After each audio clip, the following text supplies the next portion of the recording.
Faire mieux ou faire bien? La quête de la perfection est une contrainte que nous nous imposons la plupart du temps nous-mêmes. Cette quête, elle a deux côtés. Elle a le côté pile qui nous pousse à nous dépasser sans cesse, donc qui est quelque part positif, et elle a aussi un côté face, un côté beaucoup plus négatif, qui nous rend tellement exigeantes envers nous-mêmes qu'elle nous décourage de passer à l'action. À travers ce nouveau podcast, vous allez comprendre comment vous pouvez vous améliorer sans tomber dans le syndrome cruel de la quête de la perfection. Notre personnalité, notre caractère, nos croyances, nos comportements, nos pensées, nos actions, tout ce que nous sommes est le fruit de l'environnement dans lequel nous avons grandi et dans lequel aussi nous évoluons chaque jour. Par exemple, il y a des familles qui ont des codes, qui ont des règles. Nous avons grandi dans des familles avec certaines croyances, avec des codes aussi et des règles. Ce ne sont pas les mêmes pour chacune de toutes les familles. On a aussi un environnement professionnel, en tout cas des collègues, ou un environnement pro qui, d'une manière générale, met des croyances en nous à travers les discussions que nous pouvons avoir.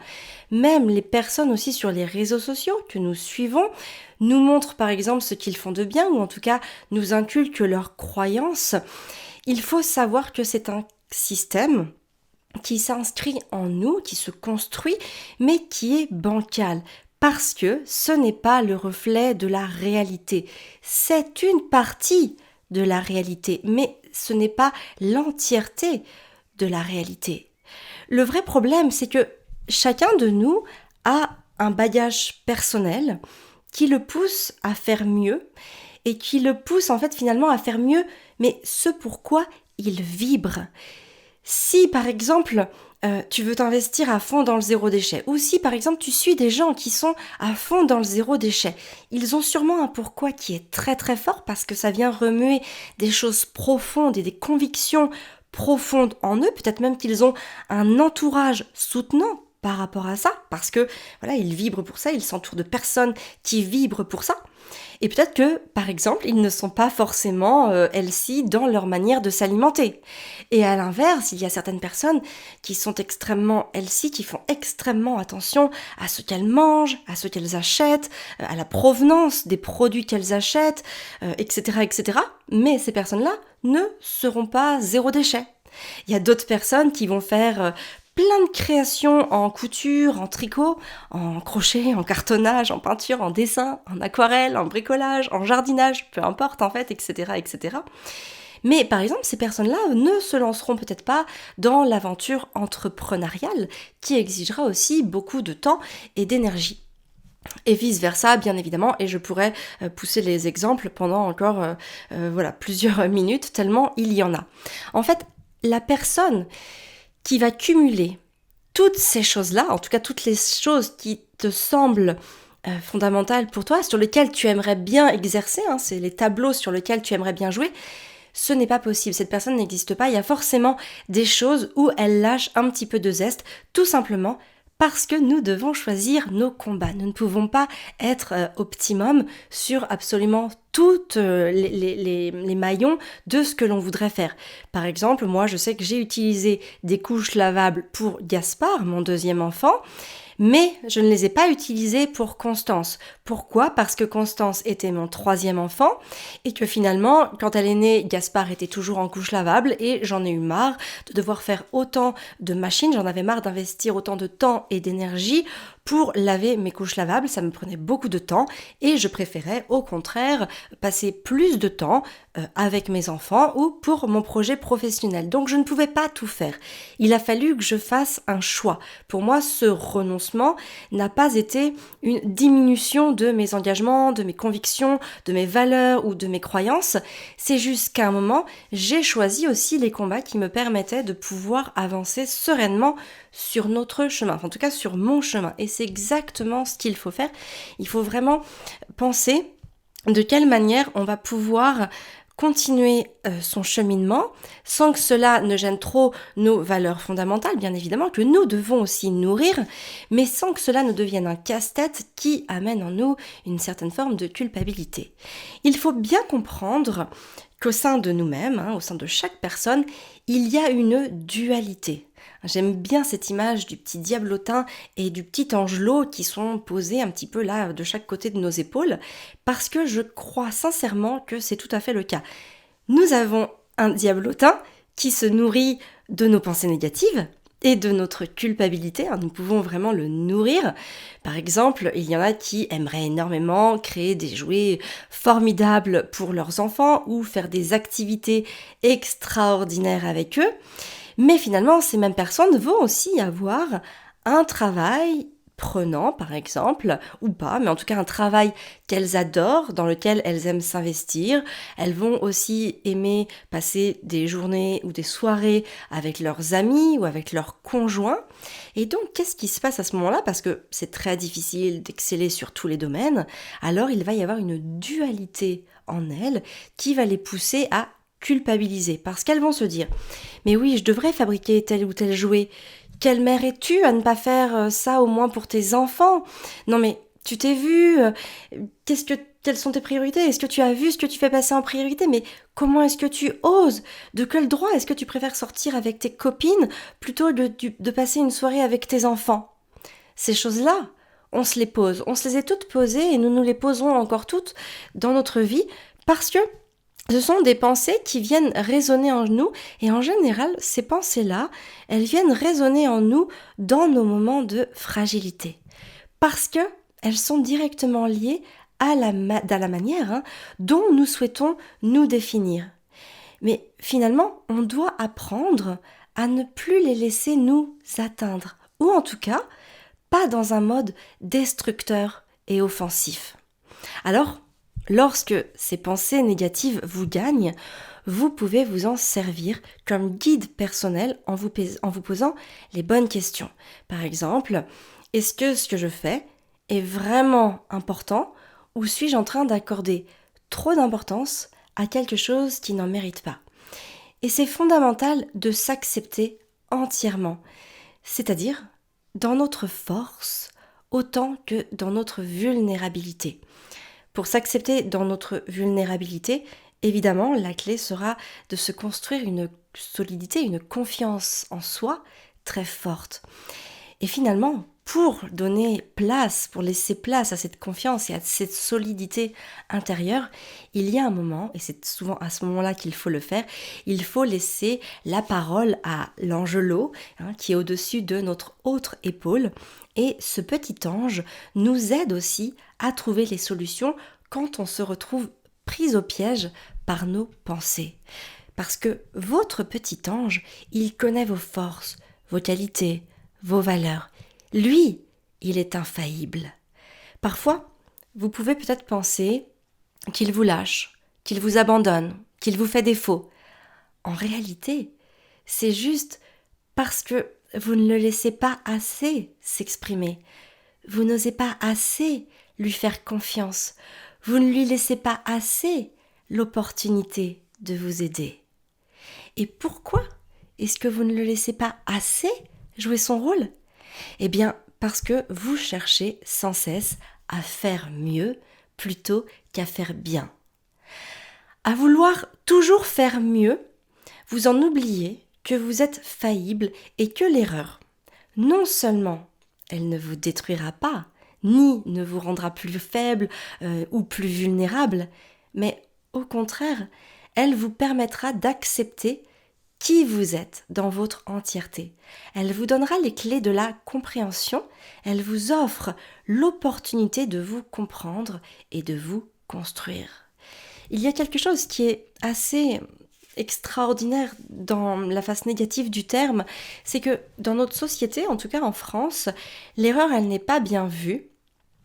Et je pense sincèrement qu'elle n'est pas bien vue parce que de l'autre côté, le succès n'est pas si bien accepté que ça non plus.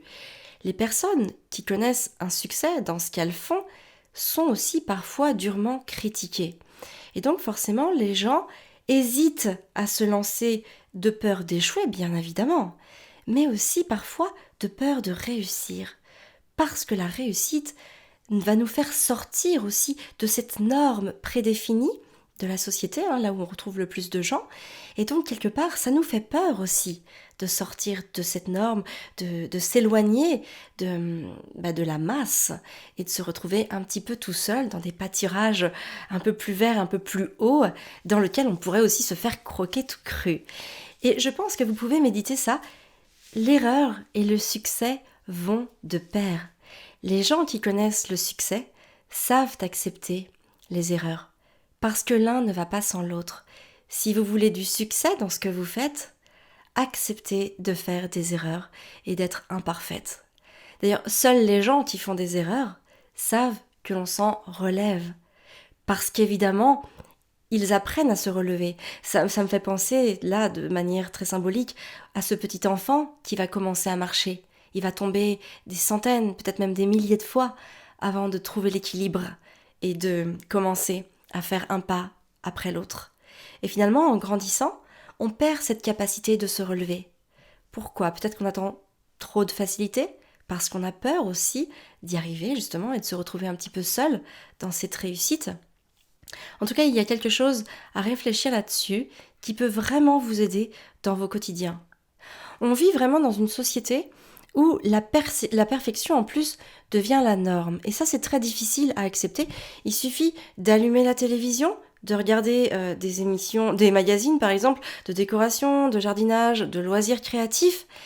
Il n'y a que des gens superbes, par exemple à la télé, des gens superbes, aux dents super blanches et très bien alignés. Dans les magazines déco, on voit des intérieurs rangés, ordonnés, sans un jouet qui dépasse. Si on ouvre un magazine de loisirs créatifs, on trouve des créations qui nous donnent simplement envie de les acheter et peut-être même qui nous rebutent à se lancer parce que l'image est tellement parfaite. Les gens qui les ont fait ont un savoir-faire, se sont entraînés énormément de fois avant d'y arriver. Et donc forcément, ils arrivent à un produit qui est beau, qu'on a envie de toucher. Et forcément, nous, si on le fait une fois, le résultat ne sera pas le même. Mais tout cela, encore une fois, n'est pas la réalité. Parce que cette quête de perfection, elle est inutile. Elle génère un lot de souffrance en nous qui est inutile. Alors, la vraie question, c'est pourquoi est-ce que c'est si difficile de lâcher cette quête de la perfection ? Pourquoi est-ce que c'est si difficile pour nous de la mettre de côté et d'avancer à travers ces imperfections ? Eh bien, tout simplement parce que la perfection nous renvoie à l'image que nous donnons de nous-mêmes. Par exemple, vous êtes chez vous et vous allez recevoir des invités. Souvent, on aime que tout soit rangé, propre et ordonné. Parce que sinon, les gens que l'on reçoit, et peu importe qui ils sont, même des gens très très proches, qui nous connaissent, vont penser que nous sommes dépassés, ou que nous sommes désordonnés, ou que nous ne savons pas gérer.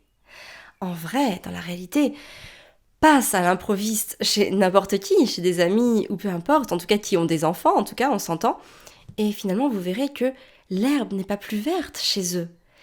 Dans ces moments-là, je crois que, il faut juste se dire, ok, les sanitaires sont propres, la pièce de réception est soigneusement préparée, et basta, ça suffira largement. La cuisine, les chambres, les salles de bain, les vestiaires, les dressings, les salles d'activité, peu importe, ce sont les domaines sacrés des hôtes. Les gens n'ont pas à s'immiscer dans ces pièces-là, ou encore moins à nous faire de remarques par rapport à ça. Et si les autres ne sont pas capables de nous accepter, de nous apprécier, ou même de nous aimer tels que nous sommes, alors la vraie question c'est, est-ce que nous devons passer du temps auprès d'eux ? Est-ce que eux-mêmes sont heureux dans leur propre quête de la perfection ? Parce que oui, les exigences que l'on tient pour les autres découlent tout autant de la même quête de perfection que nous entretenons pour nous-mêmes. Alors il y a une grande question à se poser, et c'est la clé que je vais vous livrer. Quelle est la clé pour mettre fin à notre quête de perfection ? Et je vous propose de faire un petit exercice. L'exercice d'aujourd'hui, c'est vraiment l'une des clés les plus efficaces pour stopper net cette quête de la perfection? C'est très simple. Acceptez vos imperfections et faites-en votre cheval de bataille. C'est-à-dire que, au lieu d'essayer de cacher vos imperfections, vos défauts, tout ce que vous n'aimez pas que les autres voient de vous, montrez-le à la face du monde, comme si c'était la chose dont vous étiez le plus fier. Par exemple, si vous n'aimez pas cuisiner, ok, dites haut et fort que vous pourriez mourir de faim, tous chez vous, si c'était vous qui deviez faire la cuisine. Si vous n'arrivez pas à faire, en tout cas si vous n'arrivez pas à garder un intérieur rangé et ordonné, criez partout que vous avez une maison qui vit et que chaque jouet ou que chaque affaire qui traîne a une histoire à raconter. Et si vous pensez que vous ne passez pas beaucoup de temps avec vos enfants, assumez le fait que vous avez aussi besoin d'une vie en dehors de la maison pour pouvoir profiter pleinement d'eux quand vous êtes avec eux. Observez ce que vous n'assumez pas et apprivoisez cette imperfection jusqu'à pleinement l'accepter. La conclusion de ce podcast que je veux vraiment que vous reteniez, c'est qu'il est très important d'apprendre à s'accepter plutôt que de chercher à être parfaite. Ça, c'est le plus beau cadeau que vous pouvez vous faire parce que vouloir être parfaite demande une énergie incroyable et nous soumet aussi à de trop nombreuses concessions. Et finalement, une fois qu'on arrive à accepter, en tout cas à s'accepter dans son entièreté, on devient une personne beaucoup plus unifiée et donc beaucoup plus apaisée. Le quotidien et la vie en général vous sembleront beaucoup plus faciles à aborder. Alors oui, c'est un travail quotidien. Vous ne gagnerez probablement pas la bataille en un claquement de doigts, mais gardez en tête que montrer son imperfection nous rend plus humains et plus accessibles aux autres. À commencer par l'exemple que nous donnons à nos enfants. À vouloir être trop parfaite, on renvoie aussi une image inaccessible, inatteignable à nos enfants. Donc c'est très important aussi que nos enfants, notre conjoint et même nos proches apprennent à nous voir dans nos failles parce que c'est ça l'être humain. Nous avons des atouts, des forces et nous avons aussi des faiblesses, de la vulnérabilité et de la fragilité. Et c'est important de s'accepter dans cette unité pour pouvoir justement être beaucoup plus sereine et épanouie. J'avais lu une histoire un jour qui disait qu'en chacun de nous, il y avait un loup noir, méchant, vorace, cruel, dangereux, et un loup blanc, gentil, empathique, compassionnel, aimant. Et une personne demandait quel est le loup, comment savoir quel est le loup qui vit en nous. Et le sage de l'histoire répond, c'est celui que tu vas nourrir. C'est exactement ça. Il faut nourrir le bon côté de ce que nous voulons, mais pour nourrir ce bon côté, c'est aussi très important de pouvoir accepter ce que nous faisons de moins, bien en tout cas. Et c'est pour ça que je pense qu'il est fondamental d'arrêter de vouloir faire toujours mieux, mais de juste vouloir faire les choses que nous aimons faire, de les faire bien. Et les choses pour lesquelles nous ne vibrons pas, tant pis, elles seront moins faites, peut-être sur un instant T, peut-être que ce qui est fait à un instant T évoluera avec le temps. Par exemple, moi, j'ai fait de la lessive moi-même pendant des années. Aujourd'hui, avec mes 3 enfants qui se tâchent beaucoup et qui me demandent beaucoup de lessive par jour, oui, je passe plus souvent sur de la lessive industrielle, mais ça ne veut pas dire que dans 1 an, 2 ans, 3 ans, 4 ans, 5 ans, je ne retournerai pas à 100% à ma lessive que je fabrique moi-même. C'est juste qu'à un instant T, j'ai choisi d'accepter cette vulnérabilité parce que je ne peux pas être présente sur tous les fronts. Ce n'est pas possible. Ou alors, je vais m'oublier moi-même, et finalement, si je m'oublie moi-même, je ne pourrai pas donner le meilleur de moi-même à mes enfants. Et donc, quelque part, la balance ne sera pas à l'équilibre. Et donc, les répercussions sur mes enfants et sur mon foyer, d'une manière générale, seront plus dommageables que si j'accepte, eh bien, tout simplement de lâcher prise, ce petit retour en arrière momentané sur, par exemple, cette fameuse lessive. Je pourrais vous donner d'autres exemples parce qu'il y en a plein, mais je pense que vous avez compris le principe. Essayez de vraiment, vous lâcher un petit peu les baskets, de lâcher prise avec certaines choses. Ça ne veut pas dire que si vous ne les faites pas à un instant T, vous ne les ferez pas plus tard. Essayez tout simplement de faire bien ce que vous avez envie de faire et d'arrêter de vouloir toujours faire mieux.